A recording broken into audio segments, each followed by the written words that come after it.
selamat pagi pemirsa semuanya. Bagaimana kabarnya hari ini? Semoga selalu dalam keadaan sehat ya. Di hari Jumat dengan di bulan 6 ini tentunya banyak sekali ya pemirsa semuanya yang mungkin orang tuanya sudah sibuk untuk liburan atau yang sudah ambil rapot kenaikan kelas atau kenaikan semester. Nah, jangan lupa tentunya pemirsa semuanya selalu jaga kesehatan. Kembali lagi hari ini kita bersama-sama di acara Ngopi, Ngobrol Penuh Inspirasi. Bersama saya dengan host kali ini Dr. Catherine Hersa yang akan memandu acara kita pada hari ini. Bapak Ibu semua, pemirsa semuanya yang ada di rumah, hari ini sangat spesial ya karena sangat banyaknya ya isu-isu orang-orang yang katanya wah tiba-tiba tanpa gejala bisa pingsan, tiba-tiba tanpa gejala padahal semalamnya sehat-sehat, besok sudah di ruangan ICU gitu ya. Pernah nggak sih pemirsa semuanya mendengar berita-berita kesehatan atau orang sakit seperti itu? Nah, tanpa kita sadari ya, itu mungkin banyak sekali aspek-aspek, banyak penyebabnya. Tetapi pemirsa semuanya, salah satu ya yang paling sering bermasalah itu di mana pemirsa? Di pembuluh darah otak. Wah, ini yang banyak sekali masyarakat rasanya tidak mengenali gejalanya, tetapi tahu-taunya sudah parah-parah saja, sudah pecah pembuluh darahnya. Nah, untuk itulah hari ini kita akan bersama dengan narasumber yang luar biasa dengan judul kita hari ini ya, yaitu screening pembuluh darah otak dengan DSA. Wah, biasanya kalau teman-teman ya di TikTok tuh udah viral ini ya, biasanya dengan oh ya screening pembuluh darah otak dengan DSA. Tapi sebenarnya apa sih itu DSA? Untuk apa sih ya kita screening pembuluh darah otak? Kapan sih? Nah, jadi pemirsa semuanya tetap stay tune nanti di live streaming pada hari ini. Pemirsa semuanya, saya tentunya tidak sendiri, kita sudah siapkan ya narasumber kita yang luar biasa pada hari ini. Saya hari ini bersama dengan Dr. Iskandar Nasution, spesialis neurologi konsultan. Halo, selamat pagi dokter. Selamat siang. Ya, bagaimana kabarnya hari ini dokter? Alhamdulillah baik dok. Baik ya dokter ya, senang sekali, terima kasih dokter sudah mau diundang ke acara kita pagi ini. Dokter pagi-pagi ngopi dokter. Oh iya. Boleh Pagi, kita yuk. ngopi dulu ya dokter ya.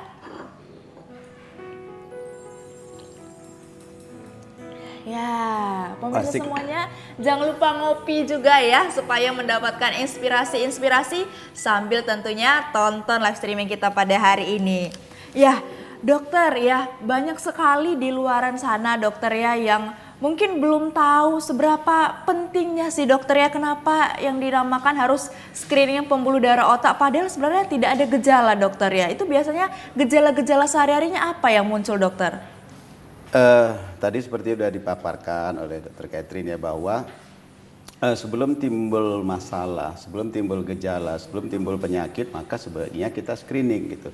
Atau sudah muncul gejala, tetapi gejala ini gejala yang akan membuat kondisi nanti suatu masa akan memberat gitu, maka kita perlu screening. Nah, pentingnya itu untuk mengantisipasi satu, yang kedua untuk kita mencegah jangan sampai terjadi hal yang makin berat. Nah, dengan cara apa? Nah, kita pada pagi ini, kesempatan pagi ini akan membahas tentang DSA. Ini suatu teknik penegakan diagnosa untuk men-screening, untuk melihat pembuluh darah kita ini apakah bermasalah untuk nantinya kita bisa tangani sehingga tidak terjadi kondisi yang tidak kita inginkan seperti itu. Jadi nanti kita akan bahas lah tentang ya DSA ini apa sih sebenarnya. Baik, gitu. baik. Nanti akan ada sesi juga ya pemirsa ya spesial dari narasumber kita akan dikupas secara tuntas. Nah dokter, kepanjangan DSA sendiri dokter mungkin boleh lebih didetailkan lagi kepada pemirsa di rumah. DSA itu Digital Subtraction Angiography. Jadi itu suatu penegakan diagnosa menggunakan satu teknologi, menggunakan suatu mesin di ruangan cath lab namanya, di ruangan kateterisasi.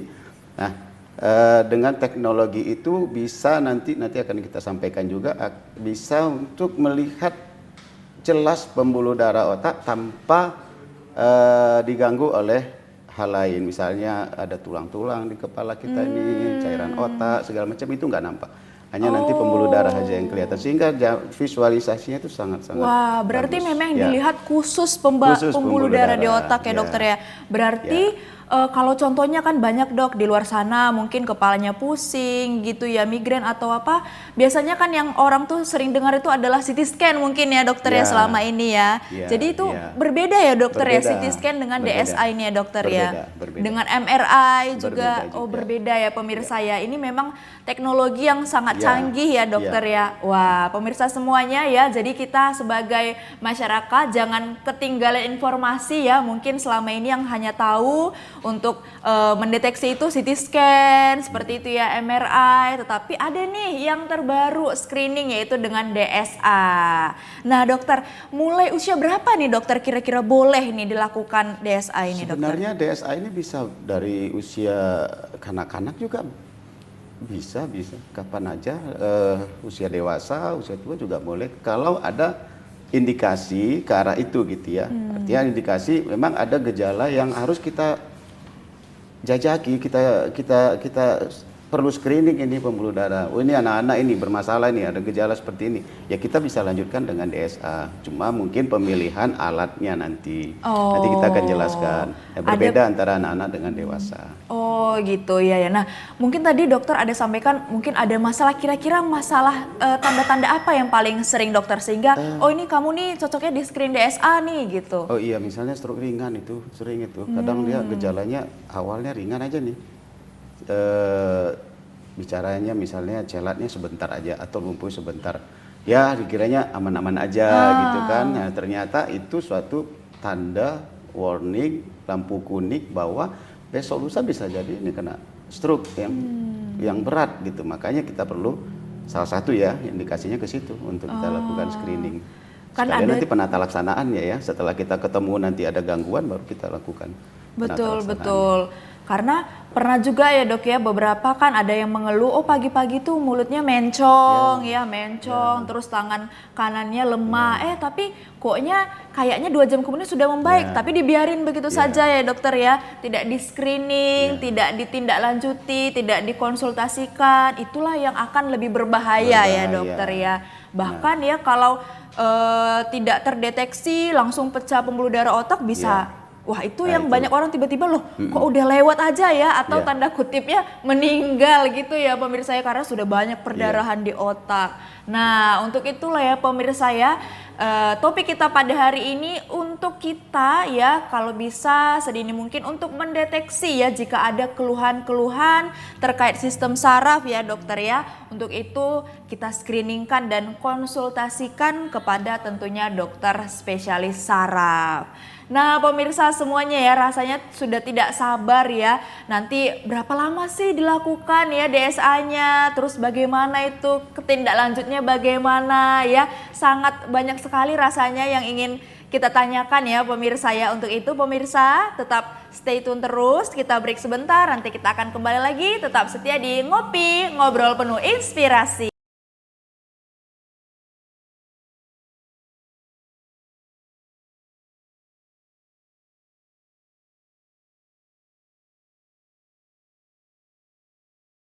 Balik lagi pemirsa semuanya di Ngopi Ngobrol Penuh Inspirasi.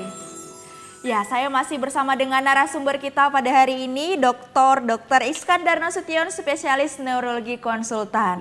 Dokter, singkat ya dokter ya, mengenai DSA ini pemeriksaannya gimana dokter? Apakah menyakitkan atau menyeramkan atau bagaimana ini dokter ya? Kalau dibayangkan sih menyeramkan ya. Oh ya gitu ya dokter ya. Menyeramkan kalau kita bayangkan masuk ke dalam satu ruangan, kemudian harus steril, radiasi di situ juga, tetapi pengerjaannya sih enjoy aja ya, misalkan ya pasiennya sadar, hanya bius lokal aja sedikit, kemudian kita usahakan pasiennya juga komunikasi sama kita di dalam, enjoy, nah, sehingga suasana itu membuat jadi yang mula awalnya menyeramkan bagi pasien begitu setelah dilakukan lah enggak seperti yang dibayangkan. Malah ada yang minta begitu selesai dok, nanti saya berapa bulan lagi screening lagi ya dengan wajah. Malah nagih ya dok ya. gitu. Oke Jadi pemirsa seperti itu. semuanya ya, supaya tidak berlama-lama langsung saja kita dengarkan pemaparan dari narasumber kita hari ini tentang topik kita. Silakan Ya. dokter. Ya, terima kasih.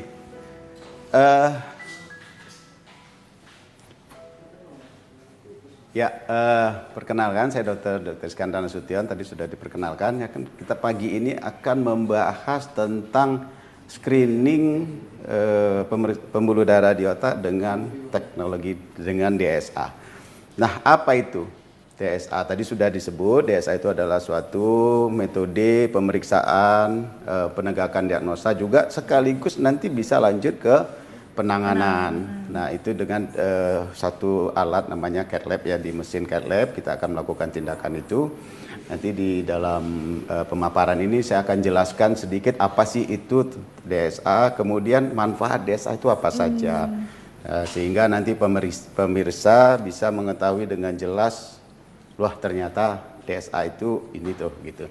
Nah kan sekarang ini banyak sekali ya, kita sudah sering mendengar, mungkin pemirsa juga sering mendengar ini DSA, rumah sakit ini membuat ya layanan DSA, rumah sakit ini dengan layanan DSA. Nah, jadi supaya ingin tahuan ya, kepastian kita, wah ternyata ini loh DSA itu gitu. Nah, ini nanti kita akan jelaskan. Nah, ini penting saya kira ya, kalau kita lihat kalau kita membahas tentang DSA ini, saya kira ini hal yang sangat penting sekali. Kenapa saya angkat ini materi ini, topik ini, karena teknologi makin maju saat ini. Nah, dulu itu nggak pernah kita mendengar teknologi seperti ini, tindakan seperti ini. Nah, kita akan bahas kali ini. Nah, untuk kalau ada gejala, ada gangguan di otak, katakanlah ya otak, maka ini adalah modalitas pencitraan. Ada CT scan, ya, CT scan, MRI, kemudian yang sering kita lihat, yang sering kita hadapi itu kalau sakit kepala atau serangan stroke segala macam, oh dokternya nyaranin coba lakukan CT scan. Ya, kita anjurin untuk dilakukan CT scan atau MRI. Kemudian ada modalitas lain yang disebut dengan CT angiografi dan terakhir nanti DSA. Kalau kita lihat ya, kalau kita ini di kepala kita ini ya, kita pikirkan bahwa di dalam kepala ini ada 3 komponen yang sangat berperan. Yang pertama ada otak, kedua cairan otak, yang ketiga pembuluh darah. Nah, 3 komponen ini harus ada di dalam kepala kita. Nah, otak dengan cairan otak itu bisa dilakukan pemeriksaan dengan CT scan, MRI. Pembuluh darah bisa enggak? Enggak. Pembuluh darah untuk CT scan itu enggak nampak. MRI enggak nampak. Jadi dengan apa? Dengan CT angiografi atau MR angiografi namanya. Teknologi ini menggunakan alat sama seperti CT scan atau MRI, tetapi nanti dia akan fokus ke pembuluh darah. Ya, pembuluh darah di otak. Baru nanti lanjut ke DSA. Nah, DSA ini suatu nanti pasien di ruangan cath lab, kemudian nanti dilakukan pencitraan di sini. Nah, seperti ini kalau dilihat ada mesinnya. Nanti real time akan kelihatan bagaimana pembuluh darahnya. Nah, kalau dengan CT angiografi dia tidak, dia hanya plek gitu ya, kelihatan hanya pembuluh darah. Tidak bisa kita melakukan manuver-manuver untuk melihat lebih detail gitu. Kalau dengan DSA karena menggunakan siam ya, mesinnya itu kan bisa bergerak-gerak itu. Jadi bisa melihat pembuluh darah itu secara lebih detail. Next. Ya. Nah, ini yang dimaksud dengan DSA tadi, yaitu digital subtraction angiografi. Kalau kita dengar apa sih ini, benda apa sih ini, seperti yang ditanya oleh Dr. Christine tadi, apa sih ini? Nah, ini artinya suatu teknologi, suatu pencitraan, suatu alat yang bisa untuk melihat gambaran pembuluh darah dengan meminimalisir gambaran artefak tulang, gambaran tulang di kepala itu nggak kelihatan. Jadi dia murni seperti ini gambarnya. Ya, kalau kita lihat ini kan hanya kelihatan gambaran pembuluh darah aja. Itu maksud dengan substrak. Jadi diambil hanya pembuluh darah saja sehingga kita bisa melihat lebih jelas nanti gambaran dari pembuluh darah yang menuju ke otak atau yang di otak. Jadi kalau ada kelainan gangguan di sini maka akan lebih jelas terlihat. Seperti ini ya. Next.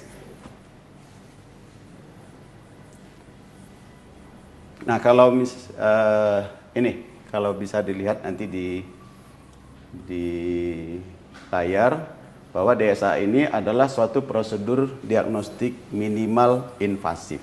Arti minimal invasif adalah teknologi prosedurnya itu sangat minimal. Hanya kalau kami ya dari neurointervensi, dari kita sering dari sini dari sela paha dibius sedikit lokal, kemudian masuk selang kateter. Nah, dari sini masuk, ini namanya minimal, tetapi invasif masuk ke dalam pembuluh darah. Kemudian nanti menuju ke otak. Nah, dia akan menggunakan kateter. Dia akan menggunakan selang kateter. Kemudian nanti ada juga wire-nya dan obat kontras. Untuk apa kontras ini? Kontras ini digunakan nanti untuk bisa melihat gambaran pembuluh darahnya. Jadi kalau tanpa kontras kita nggak bisa melihat pembuluh darahnya. Untuk apa? Yang pertama kita akan mengidentifikasi secara anatomi. Pembuluh darah itu seperti apa? Apakah ada kelainan? Apakah ada malformasi atau apa ya? Sumbatkah atau mau pecahkah atau ada gembung pembuluh macam-macam. Nah, itu bisa kita lihat. Kemudian aliran darah. Aliran darahnya lancar, melambat atau bagaimana? Baru kelainan pembuluh darah di otak. Sehingga dengan DSA ini kita bisa mendapat gambaran kelainan pembuluh darah termasuk kegawatan pembuluh darah dan masa pada pembuluh darah. Misalnya gini, ada satu tumor di otak yang sangat kaya akan pembuluh darah vaskularisasi. Jadi banyak pembuluh darah yang memberikan asupan ke tumor tersebut. Nah, itu bisa kita lihat dari DSA tadi. Jadi nampak sekali jelas gambarannya hingga nanti pada penata laksanaannya itu nanti bisa kita lihat, oh kalau misalnya kasusnya di banyak pembuluh darah, ini mau dioperasi nih, kalau dioperasi nanti banyak sekali darah yang bakal keluar, maka dia akan diberikan bentuk kayak disumbat-sumbat lah pembuluh darahnya, sehingga nanti pada saat dilakukan tindakan operasi si tumor perdarahannya akan tidak terlalu berlebihan. Nah, itu salah satu. Iya. Itu kira-kira berapa lama itu tindakannya itu ya, dokter? Kalau DSA itu sekitar 30 menit, paling 1 jam sampai 1 jam aja tindakan Biusnya itu. bius lokal ya, dokter? Bius lokal aja. Jadi persiapannya pasien itu kan nanti di ruangan cath lab ya namanya ya, di ruangan tertentu. Kemudian nanti dari situ kita masukkan pasiennya ya ke meja cath lab namanya. Nah, disterilkan, pasien steril, kita juga harus steril.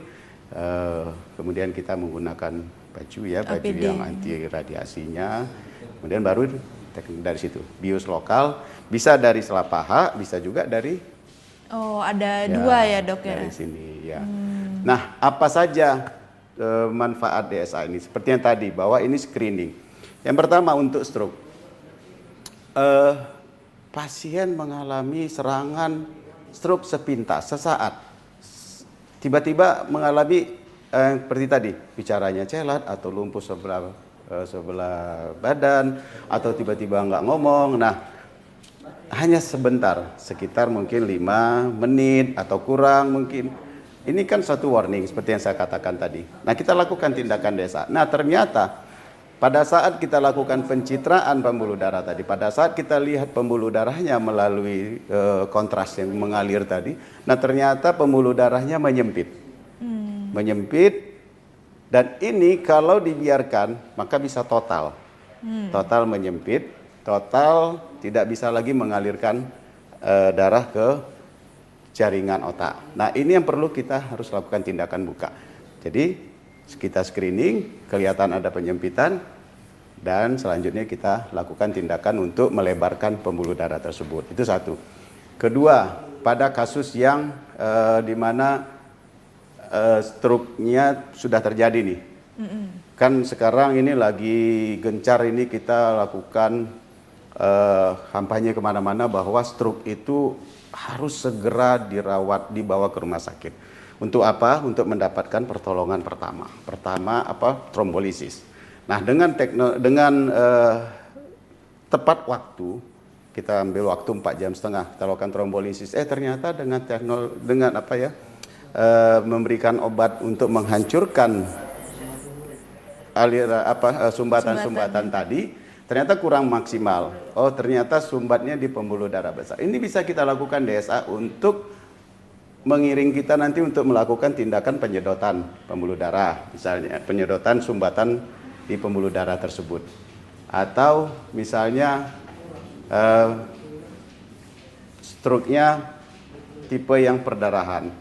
Nah, stroke perdarahan ini di mana sumbatan tadi pembuluh darahnya itu berpotensi akan pecah lagi.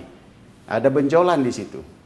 Nah, ada benjolan sehingga potensi itu akan pecah lagi. Nah, dengan teknologi DSA ini kita bisa melihat, ini ada benjolan di situ, namanya aneurisma. Aneurismanya bisa nanti berikutnya kita harus tutup ini. Kalau nggak ditutup, maka benjolan ini besok lusa akan pecah lagi. Aneurismanya akan pecah lagi. Maka kita lakukan tindakan. Itu ke depan. Jadi setelah DSA, kita ukur, ternyata ada benjolan, nah ini bisa dilakukan tindakan. Oke dokter, mungkin sejenak kita break dulu dokter, dokter boleh duduk dulu ya, kita lanjutkan ngopinya. Ya pemirsa semuanya, sebentar lagi kita akan kembali di Ngopi, Ngobrol Penuh Inspirasi.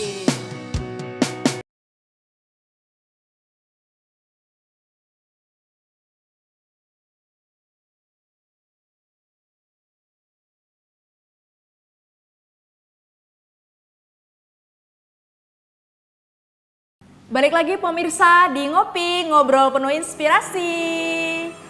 Ya pemirsa semuanya, dengan judul kita pada hari ini ya, pentingnya untuk screening pembuluh darah di otak dengan DSA. Sudah semakin paham dan dapat ya pemirsa ya, apa itu DSA dan banyak sekali manfaatnya ya dokter ya. Iya. Boleh dilanjutkan nih dok, apa aja nih manfaat-manfaat lagi dok untuk sebagai DSA ini dok? Baik. Oke. Tadi sudah saya sampaikan ya bahwa banyak sekali sebenarnya fungsi dari DSA ini. Tadi sudah jelas kalau misalnya riwayat stroke tadi sudah ini ya, penyumbatan kah atau perdarahan stroke-nya. Nah, itu dengan DSA ini kita bisa melihat mau apa kita lakukan ini stroke ini. Ternyata ada ini potensi mau sumbat lagi dia nih. Pembuluh darahnya potensi sumbat ini. Kalau sumbat ini maka total nggak bisa, pasiennya nanti lumpuh total atau bicara nggak bisa.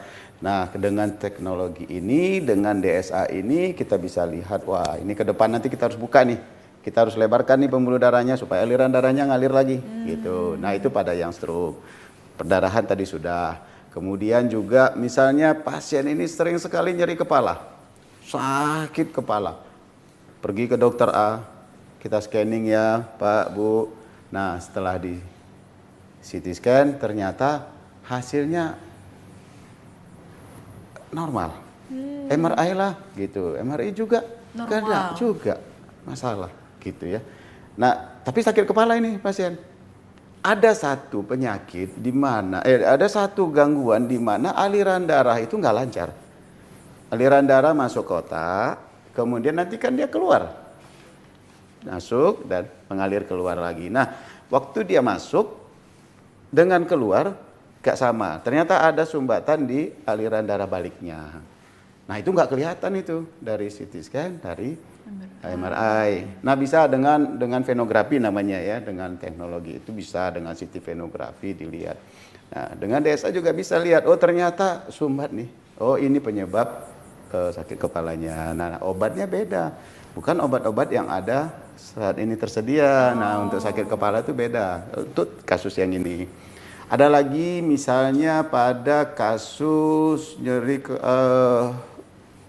kecelakaan nih, kecelakaan, kemudian matanya merah, nah ini matanya merah, bengkak setelah kecelakaan, dilihat dari CT scan nggak kelihatan, nggak kelihatan apa-apa. Ini kemungkinan adanya kelainan atau gangguan pada pembuluh darah, di mana pembuluh darahnya robek sehingga aliran darah masuk ke tempat yang tidak seharusnya. Itu mengakibatkan tekanan pada bola mata tinggi. Nah, kita lakukan DSA, kita lihat, oh iya ternyata nampak nih, ada pembuluh darahnya yang robek sehingga alirannya masuk ke tempat yang tidak seharusnya, membuat tekanan pada mata. Nah, ini nanti tindakannya adalah penutupan pembuluh darah yang robek tersebut. Kemudian pada kasus di mana sering oyong kronik, oyong lama, tapi dari CT scan nggak ada masalah gitu ya. Nah, bisa jadi itu alirannya yang nggak lancar ke atas. Karena apa? Ada sumbat juga gitu. Jadi sebenarnya pemirsa, DSA ini adalah suatu diagnostik ya, alat diagnostik yang memang invasif karena kita memasukkan kateter ke dalam pembuluh darah yang tujuannya ini untuk menilai, untuk evaluasi pembuluh darah yang ada di otak. Bukan hanya otak sebenarnya, Dok. Di tulang belakang juga ya, spinal namanya. Itu juga bisa kita lakukan DSA tersebut. Kita lihat, oh ternyata memang aliran darahnya atau ini pembuluh darahnya ada kelainan. Seperti berarti itu. Jadi sumbatan intinya, di spinal juga bisa ya, Dok? ya, bisa. Daerah tulang belakang ini bisa, kan ada spinal ya. Situ kan ada pembuluh darah juga. Kita bisa masuk ke situ, ke masing-masing ada segmen namanya, itu bisa kita masuk, lihat, wah ternyata ada gangguannya di situ. Itu bisa. Selain itu, untuk yang kasus banyak ya, nyeri kepala yang berat-berat tadi, itu ternyata ada,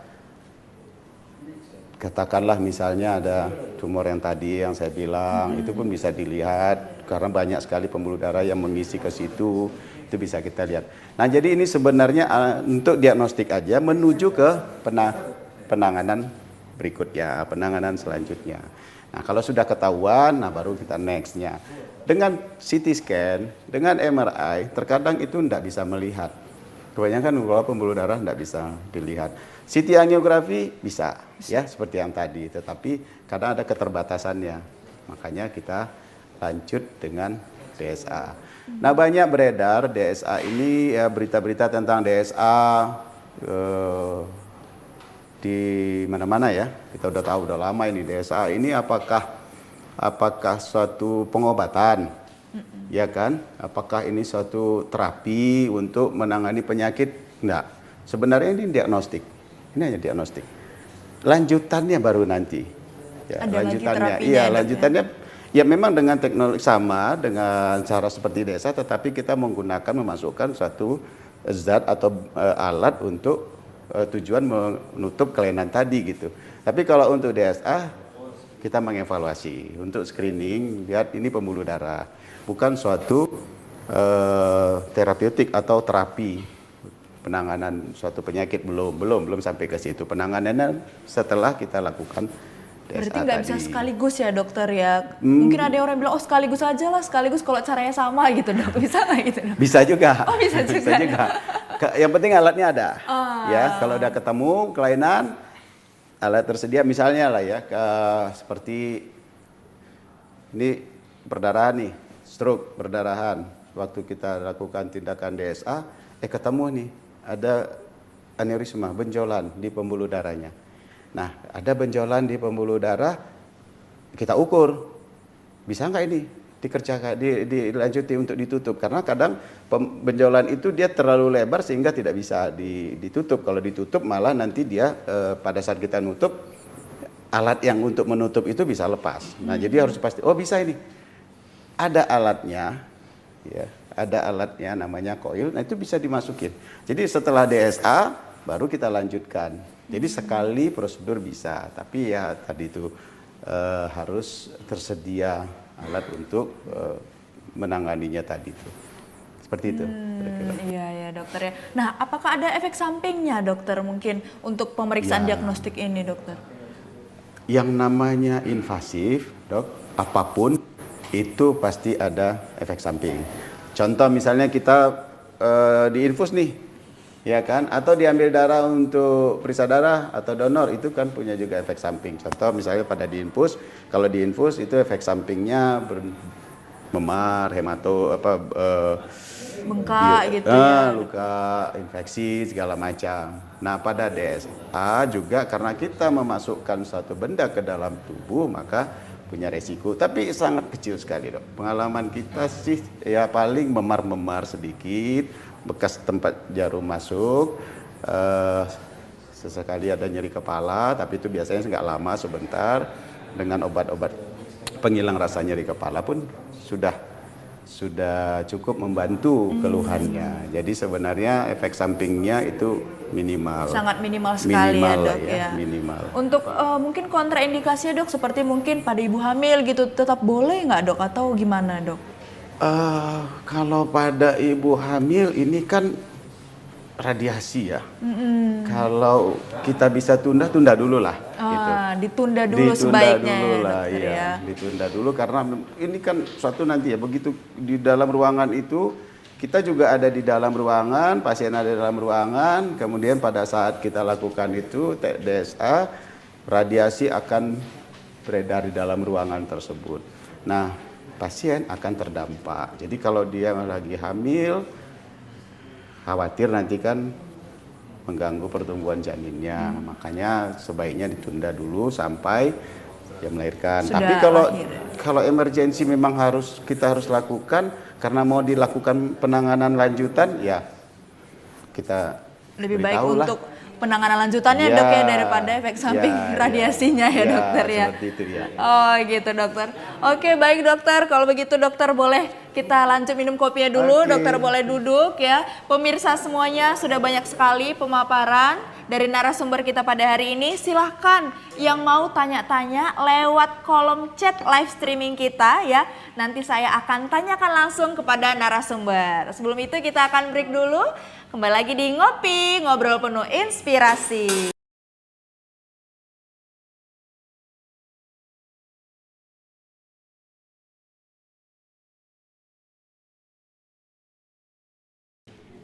Ya, pemirsa semuanya, balik lagi di Ngopi, ngobrol penuh inspirasi. Tidak terasa pemirsa, waktu kita ya sudah di ujung acara. Mulai tadi kita sudah tanya jawab dan narasumber kita juga sudah memaparkan nih ya bagaimana pentingnya screening pembuluh darah otak dengan DSA. Ya kita harapkan masyarakat semuanya sudah semakin paham dan semakin lagi jeli dan aware untuk screening dengan DSA tersebut.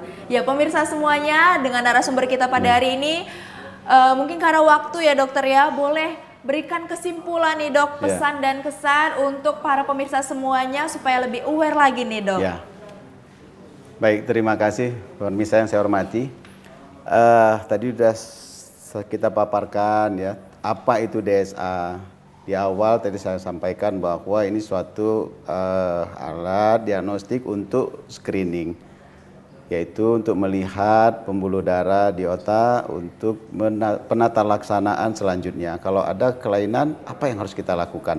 Nah, pemirsa, jadi kalau